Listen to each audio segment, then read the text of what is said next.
Back, as we all know by now, is the arrival area at the Moscow airport. We believe that Edward Snowden, the man who leaked all that intelligence information from the NSA and then took off for Hong Kong, has left Hong Kong. We think his plane is in Moscow. So this is the camera that should catch him should he come through the arrival doors. We are watching it. In the meantime, let's get back to the panel because there's other issues out there, and one of them is immigration. I had Chuck Schumer on this morning saying if they have to pass this over in the House, and we had Rand Paul saying they're not going to pass this over the House. It's dead on arrival in the House. Which is it? Your turn. Well, it's certainly not going to sail through the House. We know that, and I think given what happened with the Farm Bill in the House on Thursday, we know that even a 70-vote margin in the Senate is not going to guarantee smooth sailing in the House.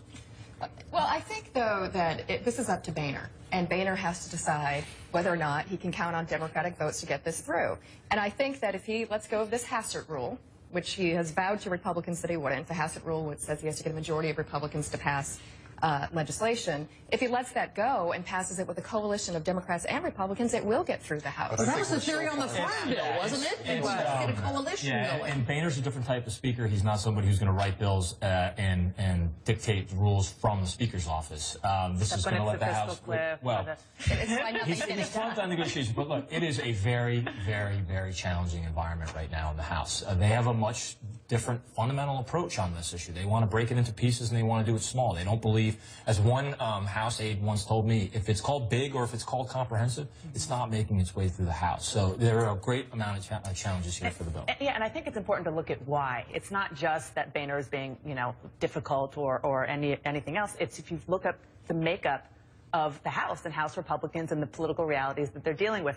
A Republican aide sent me this statistic, which I think says it all. Of the 232 House Republican seats, there's an average of 11% Hispanic vote in their districts. It's very, very small. So that's number one. Number two, they're not looking at the Republican Party's future in a big picture, like a Marco Rubio who wants to maybe be president, or Boehner or others. They're looking at their viability in their own seats, and they're in very red districts.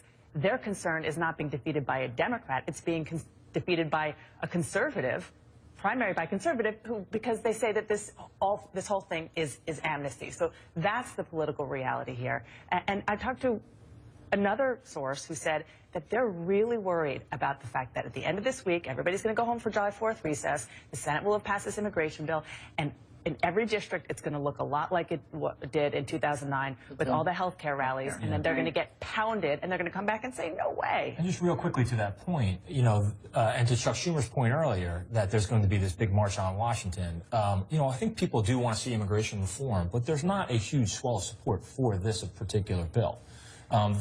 Folks want to see reform, but they don't want to just see something that's called reform pass. I mean, the details do matter.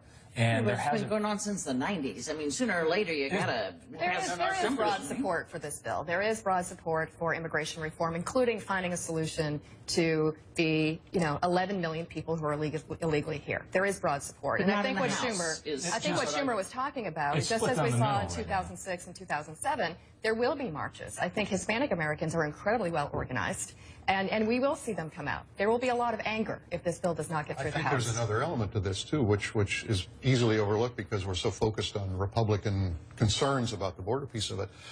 It seems to me that the more this bill moves in that direction, the more danger there is that you lose Democrats on it. Absolutely. And so far, that has not been the case. So far, that has not been the case. But we saw that on the Farm Bill. And we saw, on the Farm Bill, too. I mean, look, there are substantive differences up on Capitol Hill already. But now what we have is lacking. And this is particularly a problem for the White House that wants to forge coalitions on this issue. There is a great lack of trust. There's lack of trust between Capitol Hill and the White House, and then also between the warring American public and Washington as well. Absolutely. I want to combine two subjects here. One is we know the president's giving a big climate change speech this week, and I wonder if it's coincidental to this poll, which came as a CNN ORC poll, 18 to 29-year-olds. The president's approval rating has dropped almost 20 points since May. What's happened here? Well, I mean, I think if you look overall at the president's standing, given everything that's happened, the erosion has been pretty minimal. If you look across all of the polls, right, it's been minimal. in the totality of it. And I'd make another point, which is when you look at subgroups, they can bounce around a lot. So perhaps he's down in the CNN poll with young people. That could bounce back up over time. So I don't think we want to put too much into that. But there's no question that he's in a rough period now. I mean, all of these controversies will take some kind of toll. And sorry, says Stephanie, what about chances for climate change exactly. legislation? And I'm sorry, Stephanie, but as Sarah Palin would say, I think for young people in particular, the hopey changey thing is really important. And the idea of all of these scandals, sorry, you can hit all of these scandals that have been plaguing this president have erode the whole idea of trust and the fact that this guy's different. And I think that that is not particular to the president. I think that a lot of what we're seeing in the CNN poll, and I don't believe that there's been a 17-point shift with youth. That's virtually impossible. But I think that there is a lot of angst against Washington. Nothing's getting done. Congress is at 10%. You know, the president's approval ratings are largely holding steady. He always has those. I've got to stop it there. I hope everyone comes back. Dan Ball, Stephanie Cutter, Kevin Madden, Dan Bash. Thank you.